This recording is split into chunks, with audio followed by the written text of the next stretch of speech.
Magandang araw sa lahat ng tagapakinig dito sa Tambokski TV. Ang kwento natin ngayon ay tungkol sa isang misteryong bumalot sa isang tahimik na baryo. Isang misteryong nakabaon sa loob mismo ng isang matandang puno ng mangga. Ano nga ba ang tinatago ng punong ito na tila may sariling tibok ng puso? Isang lihim na babago sa buhay ng ating mga bida. Kaya naman, bago tayo magpatuloy sa kwento, ay maaari po ba akong makahingi ng isang subscribe at like sa kwentong ito? At sana po ay dumating po sa inyo ang napakalaking blessings. Kaya hindi ko na po patatagalin ang ating kwento. Tara po at simulan na po natin. Sa dulo ng sitio Maligaya, matatagpuan ang malawak na lupain ni Mang Ikoy. Sa gitna ng kanyang bukid, nakatayo ang isang ganting puno ng mangga na tinatayang lampas na sa 100 taon ng tanda. Sinasabing ang punong ito ang puso ng bukid. Dahil kahit anong tindi ng tagtuyot, hinding-hindi ito nalalanta. Ngunit isang hapon, habang nagpapahinga ang matanda, may isang kakaibang pangyayari ang pumukaw sa kanyang atensyon. Ay, salamat. Sa wakas natapos din ang pagbubungkal. Napakainit ng sikat ng araw ngayon. Ben, halika na rito sa lilim pa. Huwag kang magbabad sa initan. Opo, Lolo Ikoy. Grabe, ang laki talaga ng puno na to, no? Para siyang higanti na nagbabantay sa atin. Umupo ang maglolo sa malalaking ugat ng puno. Ngunit habang sumasandal si Mang Ikoy sa katawan ng puno, napatigil siya. Kumunot ang kanyang noo at idinikit ng kanyang tenga sa magaspang na balat ng mangga. Teka, ano yun? Bakit po, Lolo? May ahas po ba? Hindi apa. Parang may naririnig akong tunog mula sa loob. Parang may kumakaluskos. Hindi makapaniwala si Mang Ikoy. Sa loob ng maraming dekada niyang pag-aalaga sa punong ito, ngayon lang siya nakarinig ng ganong tunog. Hindi ito tunog ng anay at hindi rin ito tunog ng hanging dumadaan sa mga sanga. Ito ay isang mahinang kalos, isang gasgas na tila may gustong kumawala mula sa loob na matigas na kahoy. Uy, oo nga po, Lolo. Parang may humihinga. Nakakatakot naman. Baka may multo sa loob. Huwag kang matakot, Ben. Ang puno ay simbolo ng buhay. Pero ang tunog na ito, parang humihingi ng saklolo. Kinuha ni Mang Ikoy ang kanyang luma ngunit matalas na itak. Pinagmasdan niya ang puno. Sa bandang ibaba ng katawan nito, may napansin siyang isang bahagi na tila peklat sa balat ng kahoy. Iba ang kulay nito kumpara sa kabuuan ng puno. Tila ba may nagtakip dito, maraming taon na ang nakakalipas. Lolo, bubuksan niyo po ba? Baka magalit ang engkanto. Kailangan nating malaman ang totoo, apo. Kung may nakulong man sa loob, kailangan nating tulungan. Pero tingnan mo ito, Ben. Bakit tila ang init ng bahaging ito ng puno? Hinawakan ni Ben ang bahaging itinuro ng lolo niya. Nanlaki ang mga mata ng bata. Hala, ang init nga po. Para siyang may lagnat. Lolo, buksan na natin. Baka may treasure sa loob. Hindi ito ginto, apo. Ramdam ko, may buhay sa loob nito. Dahan-dahang itinaas ni Mang Ikoy ang kanyang itak. Ngunit bago pa man niya maitama ang talim sa kahoy, isang malakas na hangin ang biglang umihip sa buong paligid. Ang mga dahon ng mangga ay naglagas-lasan ng napakalakas. Tila nagbababala. Lolo, ayaw yata ng puno na pakialaman natin siya. Uwi na tayo, Lolo. Hindi, apo. Kung hindi ko ito gagawin ngayon, hindi ako makakatulog. May kung anong nagtutulak sa akin na kailangan makita ang nasa loob. Sa unang pagkakataon, itinaga ni Mang Ikoy ang itak sa peklat ng puno. Ngunit sa halip na puting dagta ang lumabas, isang kakaibang kulay ubi na likido ang dahan-dahang umagos mula sa hiwa. Kasabay nito, ang tunog ng kalos sa loob ay lalong lumakas. Lolo, tingnan nyo, ang kulay ng dagta. At parang may umiiyak sa loob. Diyos ko, ano itong natuklasan ko? Mas lalong binilisan ni Mang Ikoy ang pag-ukit sa kahoy. Habang lumalalim ang hiwa, isang kakaibang amoy ang lumabas. Amoy ng lumang papel at sariwang lupa.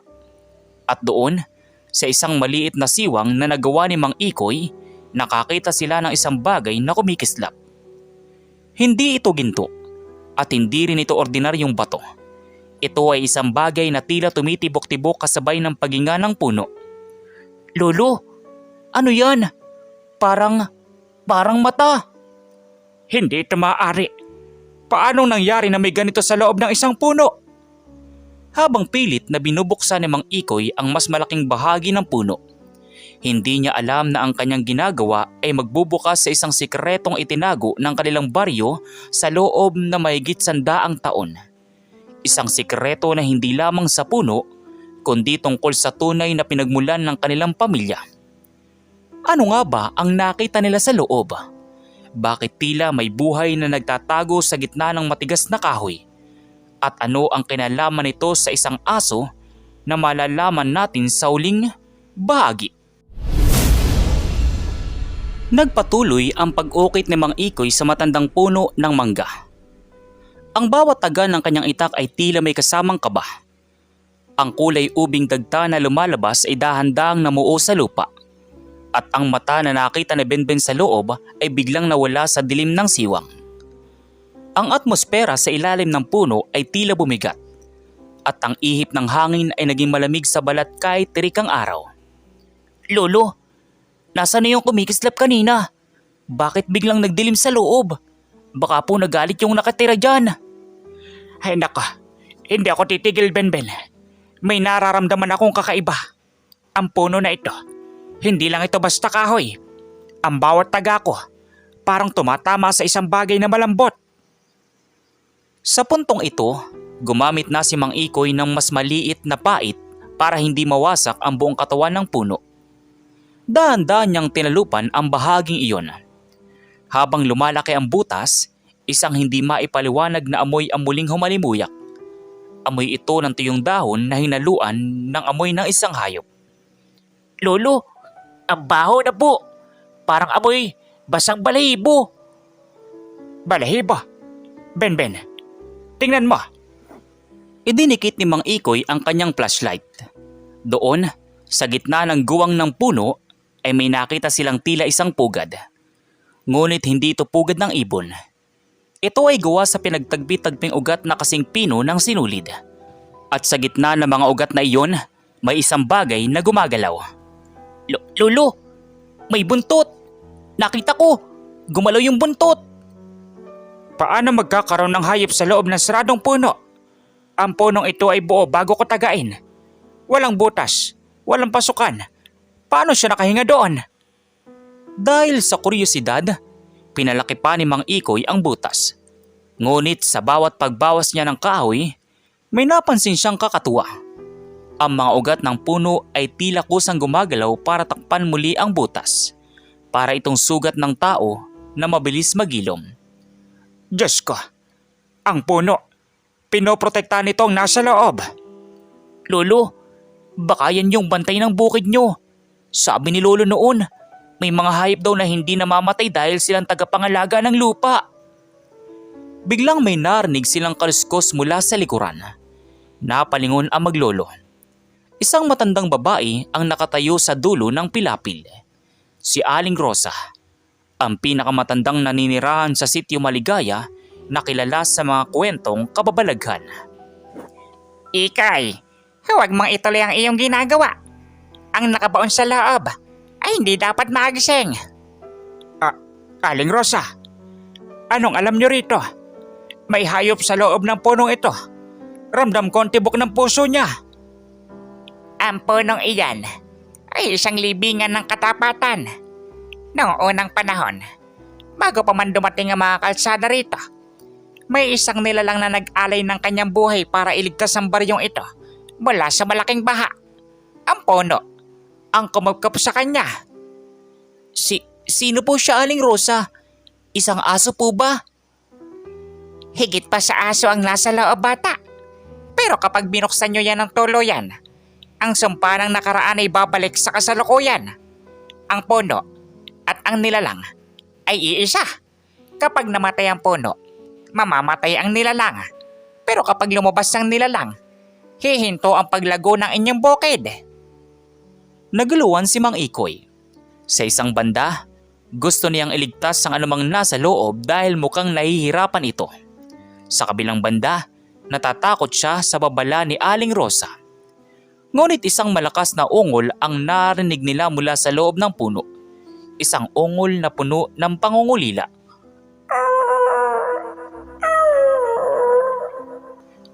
Lolo, naiiyak po ako sa tunog niya.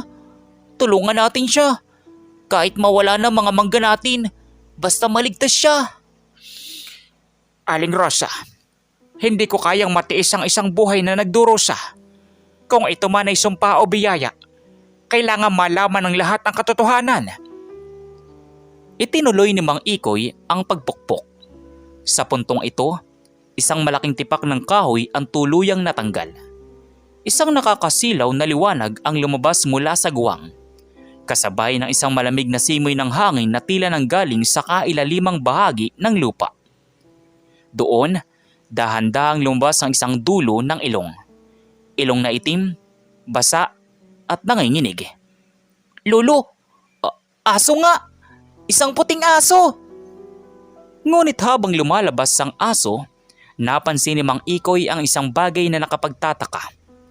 Ang balahibo ng aso ay hindi gawa sa buhok, kundi gawa sa maliliit at pinong mga dahon ng mangga. At ang kanyang mga mata, ito ay kulay berde na tila mga kristal. Huli na! Ang tagabantay! Nagising na! Ang aso ay tumayo sa harap ni Mang Ikoy. Hindi ito tumatahol. Tinitigan lang nito ang matanda. At sa isang iglap, ang mga tuyong dahon sa paligid ay biglang naging berde at sariwa. Ngunit may isang problema. Ang matandang puno ng mangga ay nagsimula ng matuyo at mabitak sa isang iglap. Ano ang gagawin ni Mang Ikoy ngayong ang pinagkukunan ng kanilang kabuhayan ay namamatay dahil sa paglaya ng misteryosong aso? At bakit tila kilala ng aso si Mang Ikoy? Sa harap na maglolo at ni Aling Rosa, tumayo ang isang nilalang na tila nagmula sa mga sinaunang alamat. Ang asong may balahibong dahon at mga matang kristal ay hindi kumikilos. Ngunit ang bawat paghinga nito ay nagdudulot ng mabilis na pagbabago sa paligid. Habang ang mga tuyong damo ay nabubuhay sa bawat tapak nito, ang higanting puno ng mangga naman ay mabilis na nagkukulay abo at nagkakabitak-bitak. Lolo, tingnan nyo! Ang ganda-ganda niya! Pero bakit parang umiiyak ang puno? Aling Rosa, anong nangyayari? Bakit natutuyo ang puno? Ito ang buhay ng ating bukid. Sinabi ko na sa iyo, Ikoy. Ang puno ay nagsisilbing kulungan at proteksyon. Nung ikinulong ang asong yan dyan, ibinigay ng puno ang lahat ng kanyang sustansya upang mapanatiling buhay ang nilalang sa loob na mahabang panahon. Ngayon, wala na siya sa loob. Wala nang dahilan ng puno para mabuhay. Biglang lumapit ang misteryosong aso kay Mang Ikoy. Huminto ito sa harap na matanda at dahan-dahang idinikit ang malamig at basang ilong sa kamay ni Mang Ikoy. Sa sandaling iyon, parang nakuryente ang matanda. Isang serye ng mga imahe ang biglang pumasok sa kanyang isipan. Mga alaala na hindi sa kanya, kundi sa kanyang yumaong ama na si Mang Teroy. Ang sakit. Ben, ang dami kong nakikita. Lolo, anong nangyayari sa iyo? Aso, huwag mong saktan ang lolo ko. Ngunit hindi pananakit ang ginagawa ng aso.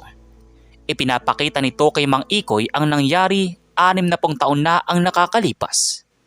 Nakita ni Mang Ikoy sa kanyang pangitain ng kanyang ama, si Mang Teroy, na nooy bata pa. May bitbit itong isang maliit na aso na sugatan at malapit nang mamatay dahil sa isang malubhang sakit na kumakalat sa mga hayop noon. Nakikita ko si Itay. May bitbit siyang aso. Puting-puti ang kulay nito. Yun ang paborito niyang bantay. Pero, bakit dinala ni Itay ang aso sa puno? Sabi ni Mang Ikoy habang nakapikit. Dahil noong unang panahong iyon, Ikoy, may kumalat na epidemya. Lahat ng hayop ay namamatay. Ayaw ni Teroy na mamatay si Bantay. Nakiusap siya sa espiritu ng punong mangga na itago ang aso. Iligtas ito, kahit anong kapalit. Sa pangitain ni Mang Ikoy, nakita niya kung paanong ang mga ugat ng puno ay dahan-dahang bumalot sa aso. Ngunit may isang kasunduan.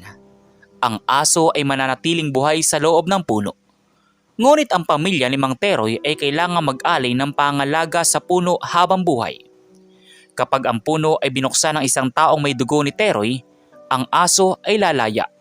Ngunit ang swerte ng lupa ay mawawala. Ibig pong sabihin, Lolo, yan po ang aso ni Lolo Teroy. Pero bakit naging daon ng balahibo niya? Dahil naging bahagi na siya ng kalikasan, bata. Siya na ang kaluluwa ng lupang ito. Ngayong malayo na siya. Tapos nantungkulin ng puno. Biglang nayanig ang lupa. Isang malakas na lagutok ang narinig. Ang matandang puno ng mangga ay tuluyan ng nahati sa gitna. Ngunit sa loob ng nahating puno, hindi bulok na kahoy ang nakita nila. May isang luma at kalawanging kahon na nakabaon sa pinakailalim ng mga ugat. Lolo, may box. Treasure na po ba yan? Hindi ko alam, Apo. Pero sa tingin ko, iyan ang dahilan kung bakit kailangan mabuksan ang puno ngayon. Hindi lang para iligtas ang aso, kundi para sa isang bagay na kailangang itama. Lalapitan sana ni Mang Ikoy ang kahon. Ngunit biglang humarang ang aso. Naglabas ito ng isang mahinang ungol. Hindi galit, kundi isang babala. Ang kanyang mga matang kristal ay nag-iba ng kulay at naging kulay asul na tila dagat. Mag-ingat ka, Ikoy. Ang kahon na iyan ay naglalaman ng lihim na ikinasira ng pagkakaibigan ng iyong ama at ng iba pang pamilya rito sa sityo. May mga taong naghahanap niya noon pa man. Hindi pa man natatapos magsalita si Aling Rosa. May narinig silang mga yabag ng paa na mabilis na papalapit. May mga taong sumusunod sa kanila. Mga taong tila alam din ang tungkol sa misteryo ng puno. Lolo, may mga tao pong may dalang itak at baril. Papunta sila rito. Naku po, kailangan nating makuha ang kahon bago sila makarating dito. Ben, dapa! Sino ang mga taong ito? Bakit nila alam ang tungkol sa kahon sa loob ng puno? At ano nga ba ang tunay na papel ng asong si Bantay? Tagapagligtas ba siya? O ang siyang magdadala ng panganib sa pamilya ni Mang Ikoy? Sa bawat segundong lumilipas, ang misteryo ng puno ng mangga ay lalong nagiging mapanganib. Hindi lang pala ito kwento ng isang asong nakulong. Ito ay kwento ng isang nakabaong kasalanan. Papalapit na ang mga yabag ng mga hindi kilalang tao. Ang tahimik na bukid ng Mang Ikoy ay biglang napuno ng tensyon. Ngunit sa gitna ng panganib, ang asong si Bantay ay nanatiling kalmado. Ang kanyang mga matang kristal ay nakatitig sa kahon na kalalabas lang mula sa nahating puno. Lolo, sila Mang Karding po yun. Yung kapitbahay nating laging nagtatanong tungkol sa lupa ninyo. Bakit sila may dalang mga armas? Manatili ka sa likod ko, Ben. Aling Rosa, ano ba talaga ang nasa kahon na yan? Bakit pati ang mga kapitbahay natin ay tila naging mga halimaw dahil sa kuryosidad? Ang kahon na yan, Ikoy. Diyan nakatago ang titulo ng buong sityo na ninakaw noon ng mga mapagsamantalang tao. Pero higit sa lahat, diyan nakalagay ang paraan kung paano pakikinabangan ng kapangyarihan ng asong iyan. Biglang lumabas mula sa dilim si Mang Karding at ang kanyang mga kasama. Ang kanilang mga mukha ay puno ng kasakiman. Ikoy, ibigay mo sa amin ang kahon at ang asong yan. Alam namin ang alamat na ang sino man makahawak sa pusong dahon ng asong yan ay hindi na magugutom at yayaman habang buhay. Hindi nyo pwedeng saktan si Bantay. Kaibigan siya ni Lolo Teroy. Kardeng, umalis na kayo. Hindi nyo alam ang pinapasok nyo. Ang asong ito ay hindi isang gamit para yumaman kayo. Hindi nakinig si Mang Karding. Humakbang siya ng pasagod habang iwinawasiwas ang kanyang itak. Ngunit bago pa man siya makalapit sa kahon, isang nakakapangilabot na pangyayari ang naganap.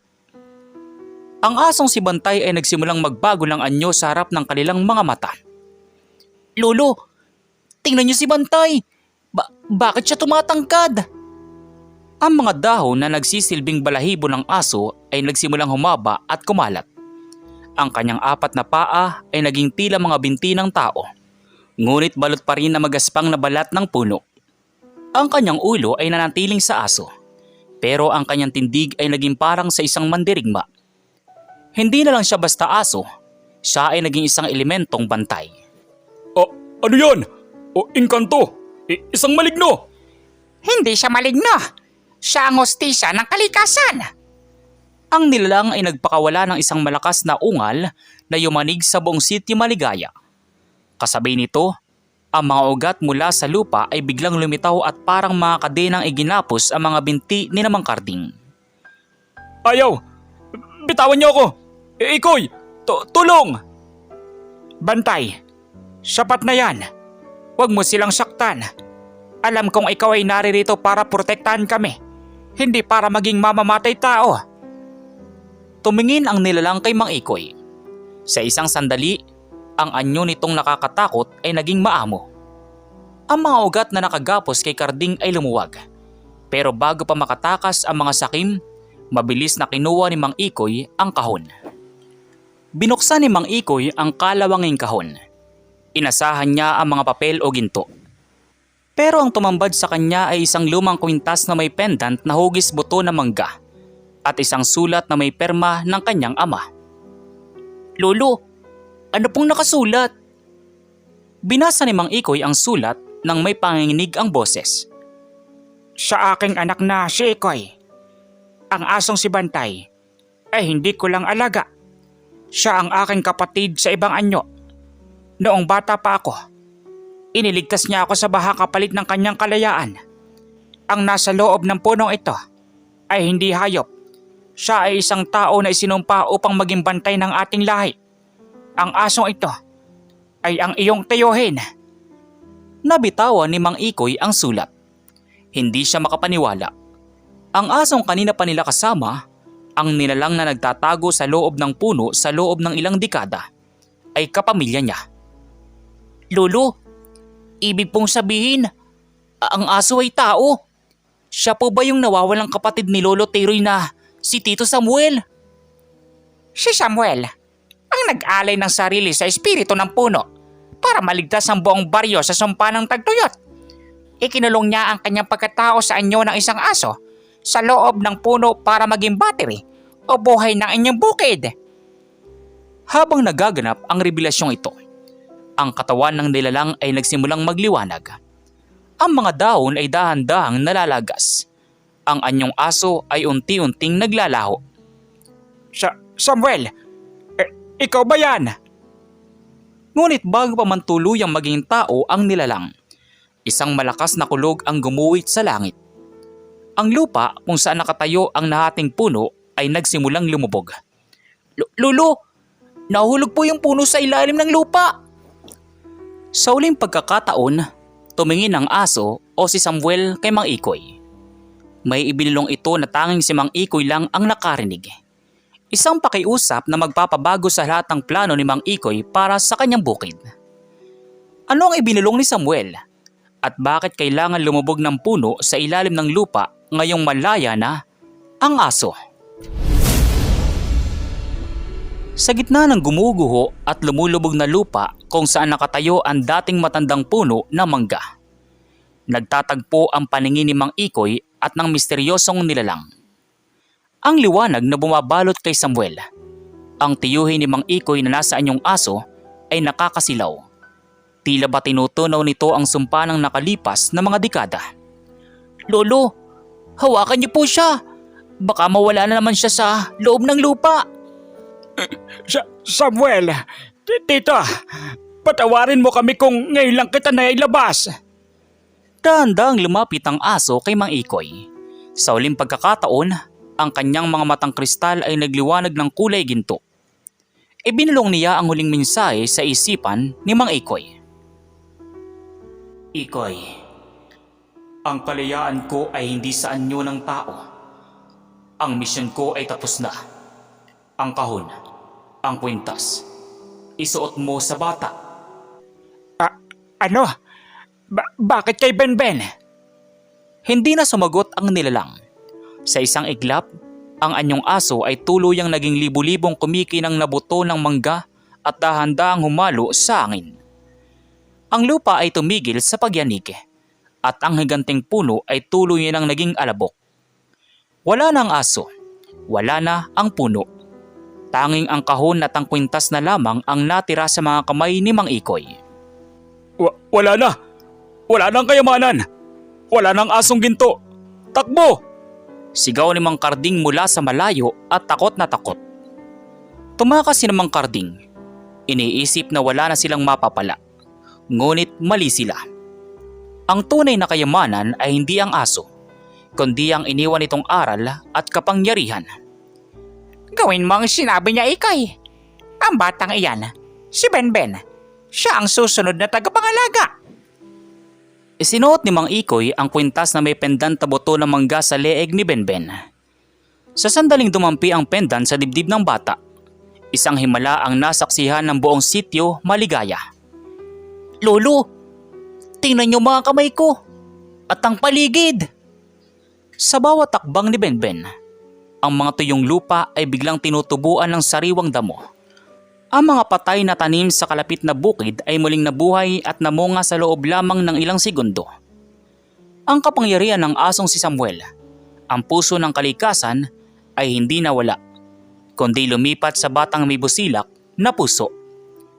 Iyon pala ang plano ni Itay at ni Samuel. Hindi nila gustong manatiling nakakulong ang bantay sa puno. Gusto nilang ang susunod na henerasyon ang maging buhay na bantay ng ating kalikasan.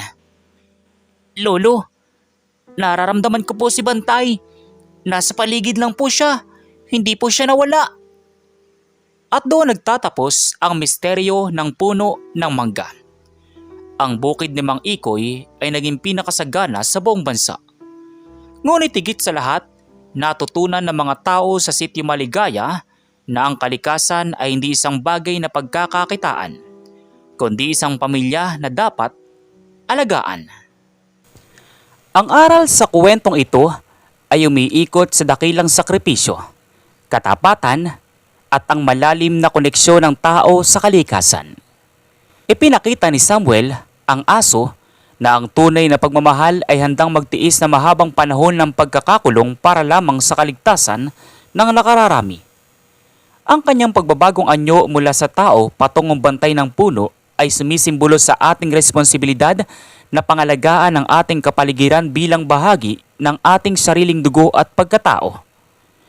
Tinuturuan din tayo nito na ang tunay na kayamanan ay hindi ginto o material na bagay na hinangad ni Mang Karding, kundi ang busilak na puso at ang ligasiyang ipinapasa sa susunod na henerasyon, tulad ng pagpasa ng tungkulin kay Benben.